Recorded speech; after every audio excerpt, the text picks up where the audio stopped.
ನಮಸ್ಕಾರ ಎಲ್ಲರಿಗೂ. ಇಂದು ನಾವು ಫೈಲೇರಿಯಲ್ ಲಿಂಫೆಡಿಮಾ ರೋಗಿಗಳಲ್ಲಿ ಇಂಟರ್ಟ್ರೈಗೋ ತಡೆಯಲು ಟೋ ಸೆಪರೇಟರ್ ಬಳಕೆಯ ಬಗ್ಗೆ ತಿಳಿದುಕೊಳ್ಳೋಣ.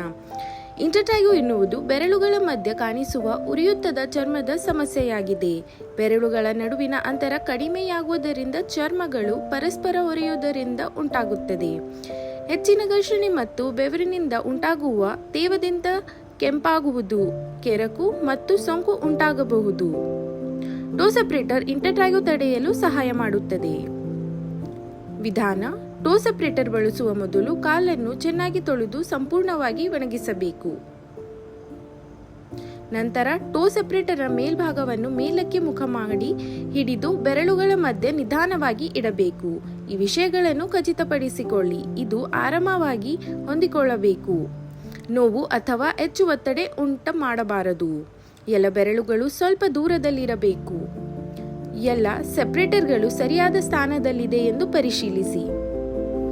ಟೋ ಸೆಪರೇಟರ್ ಅನ್ನು ರಾತ್ರಿ ಸಮಯದಲ್ಲಿ ಅಥವಾ ವಿಶ್ರಾಂತಿ ಸಮಯದಲ್ಲಿ ಬಳಸಬೇಕು. ಇದನ್ನು ಧರಿಸಿ ನಡೆಯಬೇಡಿ.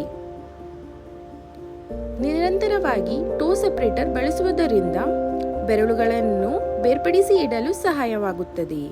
ತೇವ ಸಂಗ್ರಹವನ್ನು ಕಡಿಮೆ ಮಾಡುತ್ತದೆ. ಗಾಳಿಯ ಸಂಚಾರವನ್ನು ಉತ್ತಮಗೊಳಿಸುತ್ತದೆ. ಚರ್ಮದ ಸೋಂಕುಗಳನ್ನು ತಡೆಯುತ್ತದೆ. ಧನ್ಯವಾದಗಳು.